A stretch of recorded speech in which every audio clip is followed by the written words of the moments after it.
we've got a pair of panels that are, I think, get to the core of changing brand dynamics, and they start to deal with questions that many of you are hopeful that you'll have to answer.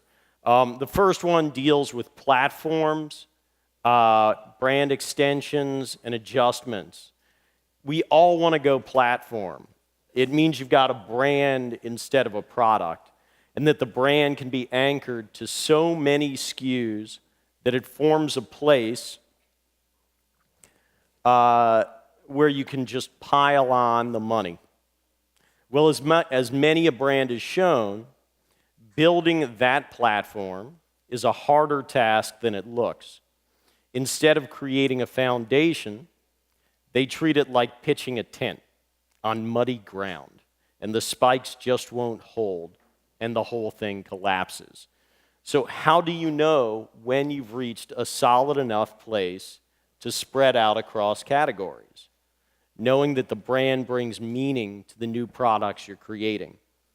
Our panelists have each guided their brands through large-scale line extensions, added categories, and pushed the limits of their core product launches.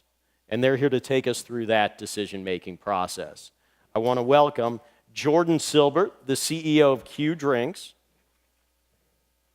Brad Barnhorn, a board member at KeVita and Chameleon Cold Brew, and Jody Levy, the CEO of Watermelon Water.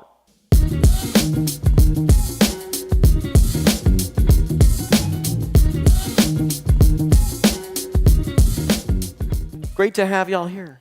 Thanks for having us. Yeah, absolutely. Good to be here. So we mentioned at the top, each of you has been involved or made the decisions recently to take a core product into a new place. And so I want to present the case and have you walk quickly through how you got there. So on KeVita, Brad, you guys were making a ton of traction on the sparkling probiotic, and then a few years in, you actually launched a kombucha as well as a drinking vinegar. And it's a really close line, so what are the considerations to move across it?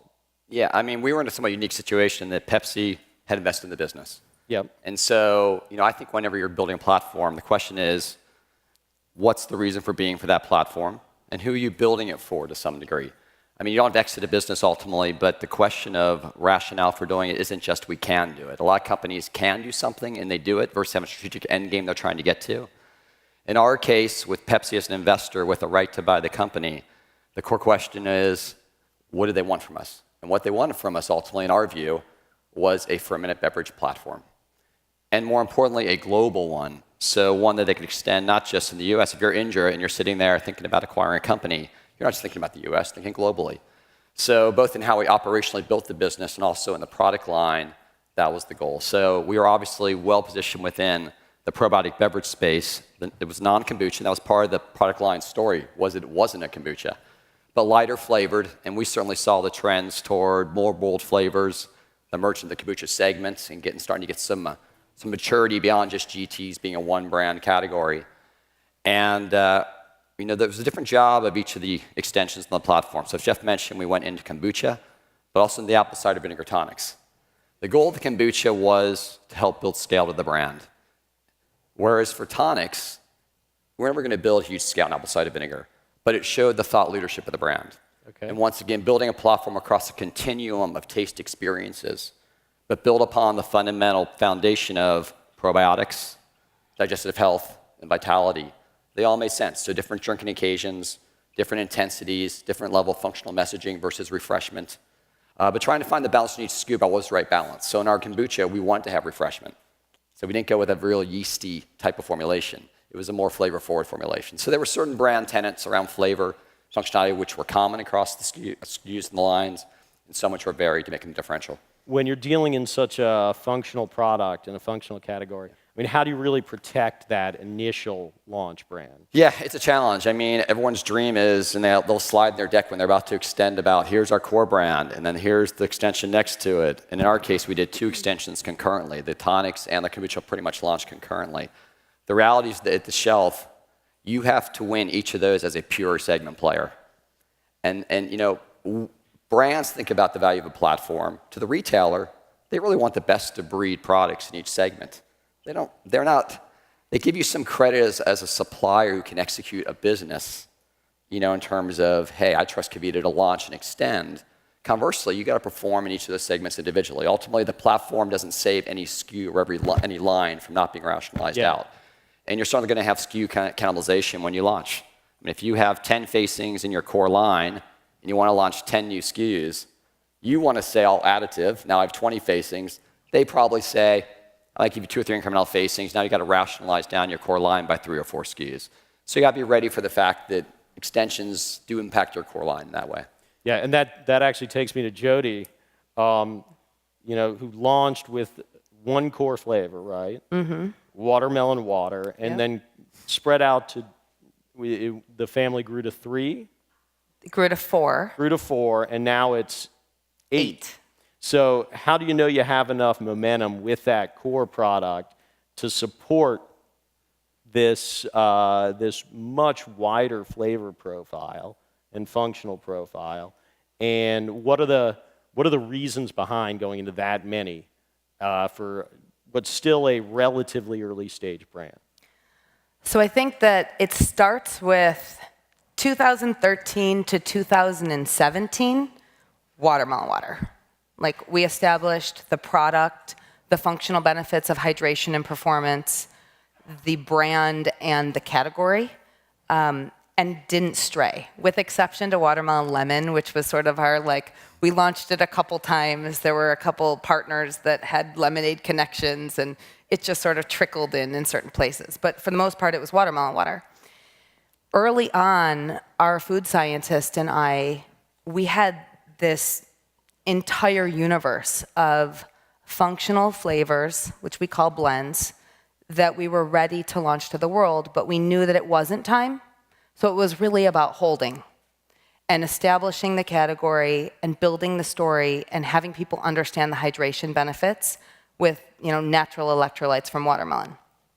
When we ultimately launched the 3 initial blends, which was watermelon water ginger, watermelon water tart cherry, and watermelon water lime, we did so with Whole Foods exclusively for a period of time, so that we could, you know, work within the natural consumer that is a bit more in the know on, like, what functional ingredients mean and what hydration plus anti-inflammatory means, or what, you know, hydration mixed with immune boosting is all about. It wasn't until October of last year that those blends went wider into the conventional grocery set. And at that time, we also went from giant 300 SKU coolers in the natural channel to like 2 facings in the conventional grocery world. And our company is fueled by a mission to get clean product to anybody. So when everybody knows they should make clean choices for lifestyle, and then they go to their local store and all they can find is something that might be full of ingredients that aren't healthy, it's kind of, we're doing an injustice from an education perspective and, you know, providing solutions. So as we started to think about how to build momentum and awareness in conventional grocery around America, we really needed to have that extension. Yeah, you got to hold the shelf. Yeah. That early set that you're talking about, how much of it is, you know, and Brad was talking about the brand's got to perform. They're not worried about your company. But how much of it is trying to learn about what you can do with the brand, that initial kind of foray? You mean when we were only watermelon? No, when you were 4. When we were 4. Yeah. Well, or was that like, look, we're going to blow them away now. We got 4.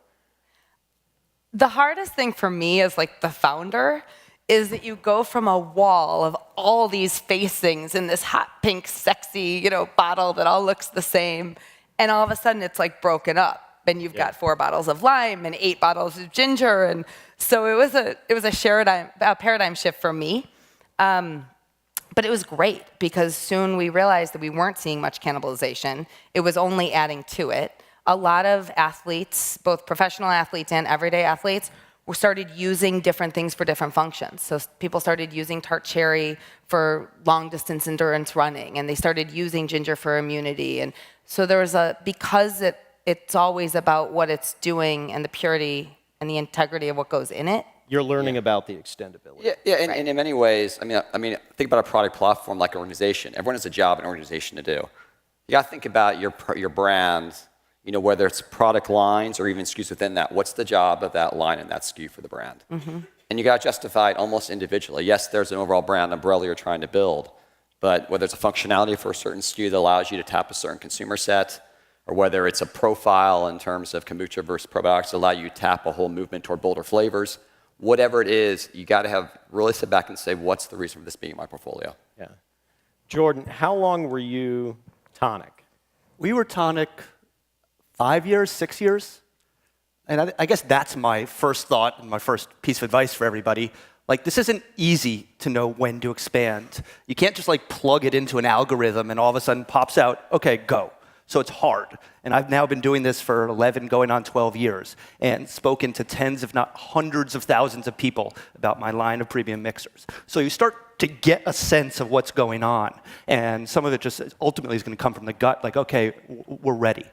Then the other thing is just being in a category so long is you have a sense of the market, and you also know what's going on in the market. And for instance, so we make a line of premium carbonated mixers, like a tonic water, ginger beer, ginger ale. Brand is called Q. The category is just exploding right now. Morgan Stanley expects it to go up by 18 to 27x in the next 5 years. So some of it is you're around a little while, you see your growth, you see your competitors' growth, you're like, whoa, something's going on. And if it's not going to be me, it's going to be somebody else. So some of that you just have to understand the market. Then you also have to understand who you are. And I'm the father of a 5-year-old and a 3-year-old, and they don't always understand who they are. And it took me a little while to understand who my company was and what we were known for. And once we were known for making premium mixers, we had kind of permission to expand outside. And just as important as knowing who you are is also knowing who you are not. And not necessarily all from your perspective. So you know how you source your ingredients, how you do production. And there's a temptation to think, okay, I'll just anything else I can make, I can sell. But that's not entirely the case. You need to think through who the buyers are that you'll be selling to. Who are the distributors you'll need to work with? And they may not be perfectly aligned. And I don't come from the beverage industry, so I didn't know any of that. So it took me a little while to figure it all out. And then the last kind of piece of advice that I would give, a much better businessman than I from Brooklyn, Jay-Z, has a quote that says, treat your first like your last and your last like your first. And I think at the end of the day, whatever line extension you make has to be friggin' awesome. Full stop. Look at the market, know who you are, know who you're not, The line extension has to be friggin' awesome. It has to be as good as the first product that got you on the dance floor in the first place. And I would put that as the overriding #1 concern as you're thinking about things. And will take equal work to execute. A lot of people have a core brand, and they think that gives them huge permission. Most brands overestimate for the consumer how much permission a brand is giving them to extend. You got to go out and you got to demo again. It's a new product segment, a new consumer. Maybe you do drift off your current brand to get some initial trial, but if you ever think it's going to be easier the second time, it's equally as difficult. So that's a really interesting point. How do you think about how do you know when the consumer's given you permission to go there?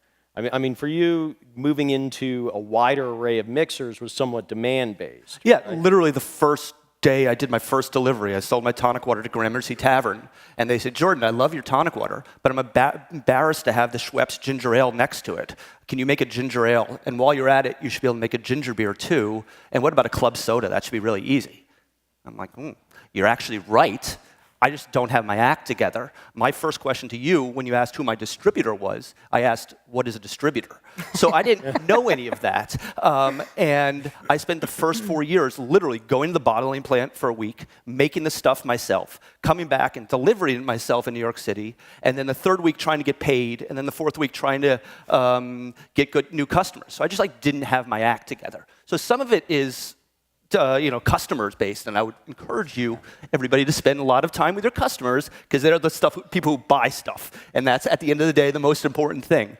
But then after that, it's again just more and more at bats in the industry, and just you get a sense of where the opportunity is, and the more people you talk to, more outside than inside, the better sense you'll get. Yeah. So don't get ahead of yourself, and know what you can do. How do you convince your investors that you can do it? I mean, I'm going to add one thing to what Jordan said, and I'll answer that question. I mean, people often think about innovation and extending a brand as just product risk. But innovation is organizational in nature. And so, when you think about launching a product, first thing I think about is who are those key retailers, that relationships I can leverage, right? If you want to mitigate risk of a launch, it's always going to be a left brain, right brain battle, right? Left brain, do analysis, do consumer insight work, et cetera. Right brain, what's the feel of the category? Where's the consumer going? If you're in that business day to day. If you don't have that feel, that's an issue. So that mixture of art and science, or left brain, right brain, everyone think about it, and making decisions is critical. Repeat the question. So this is actually your gig, man. Like, how do you bring the board and the investor along for the expansion? Yeah, I mean, look, it's all about building alignment in general. I mean, if you're launching a product in opposition to your board, the pressure to prove results or make things happen short term, which may not be right for the brand, gets way too large. So if you don't have alignment, you should respect that and question why. It doesn't mean you don't override that as a CEO.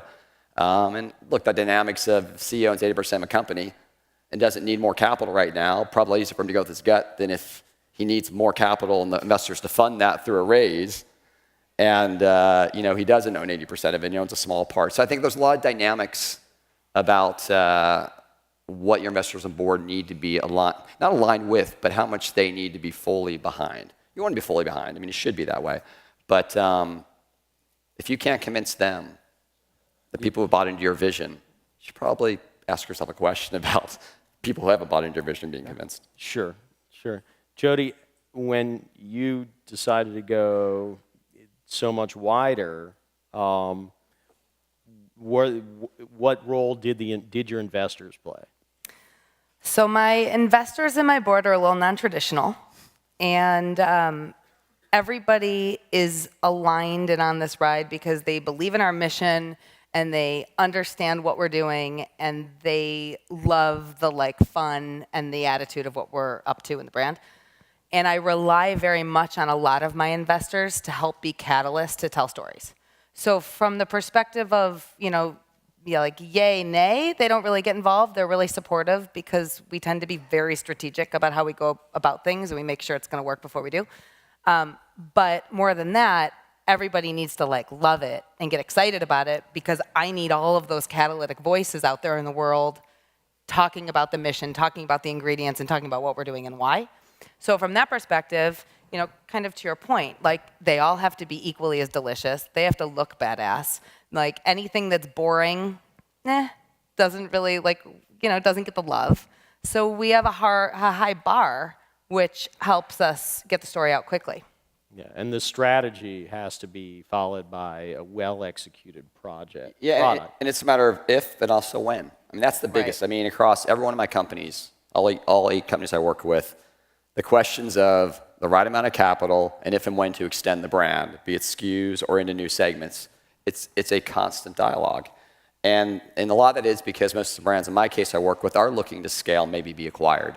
If you can't prove it and acquire, you have a platform that can build they would say $1 billion brand, but certainly something of greater scale, unless your core product line can do that. In Crave Jerky's case, we looked at extending. The goal was to build a healthy snacking platform, but the question of whether to keep going the jerky segment, which was a $4 billion segment, and be the leader in the premium piece, that was huge white space. Yeah. We could build meaningful scale doing that. So the question of whether to launch other platforms was deferred. Yeah, so there's a timing issue. There's time. It's your core brands, how big your core can be. And if it can only be a $30 million business, then and you're trying to build for exit or to build long-term investor value, then you got to ask, where can I get that scale and where do I go on platforms to do that?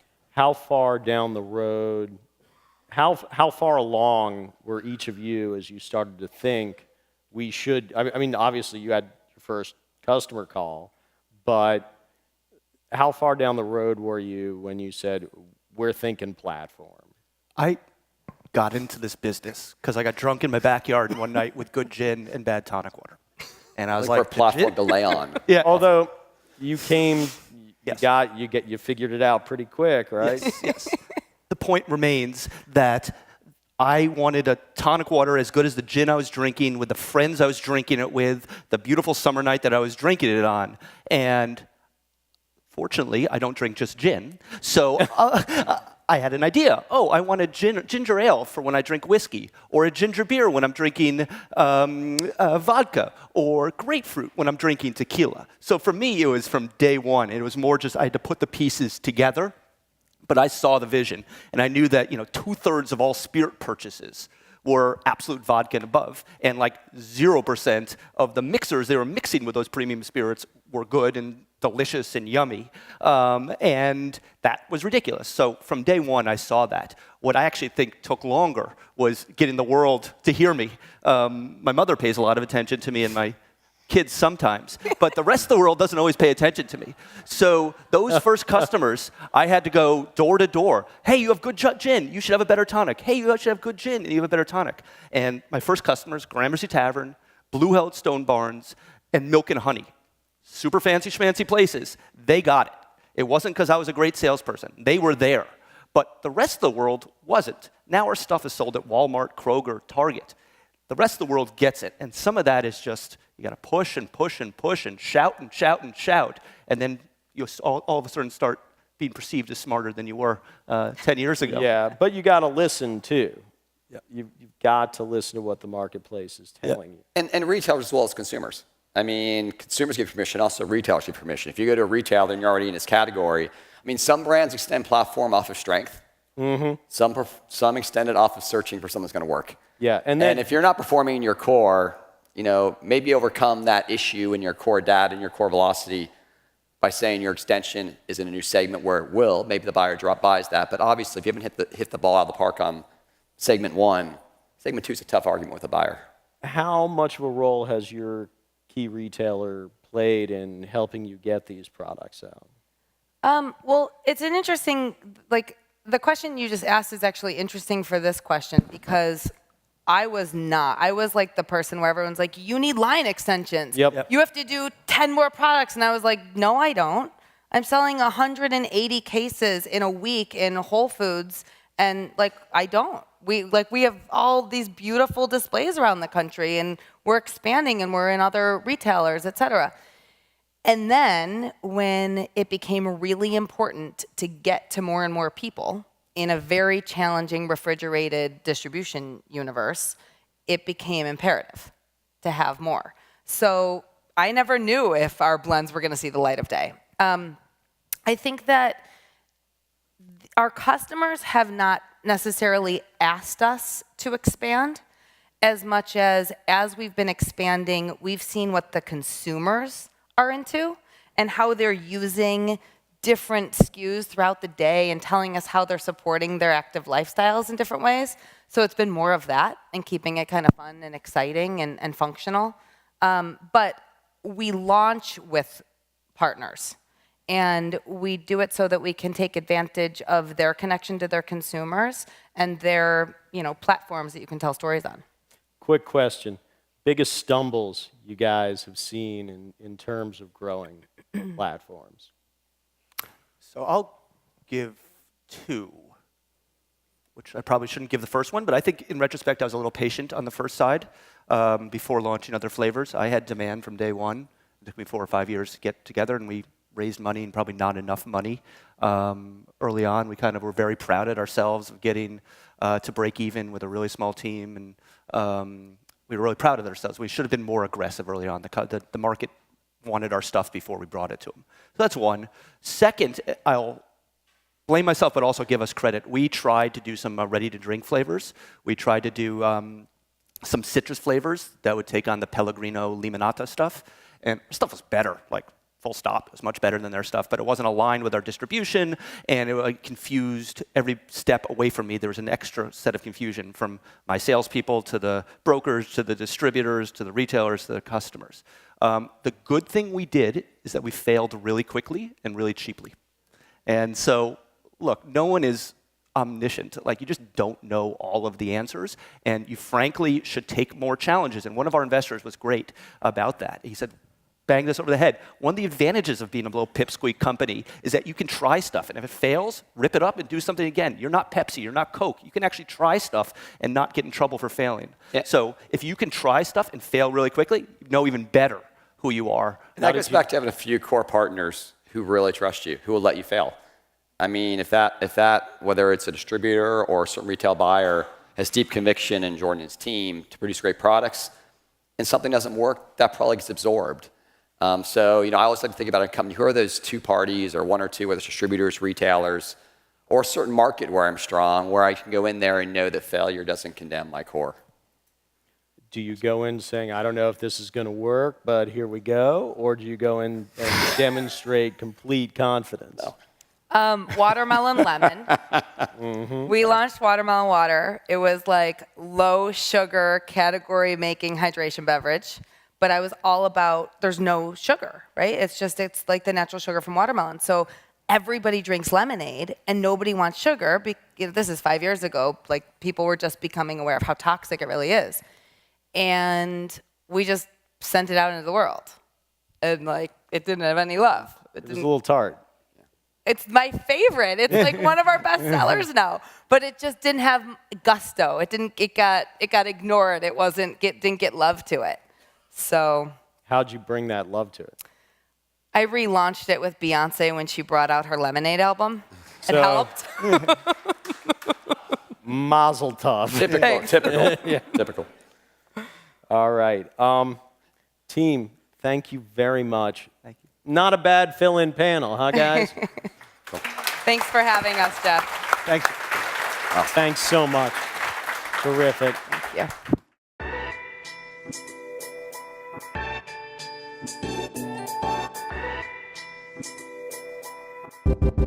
you.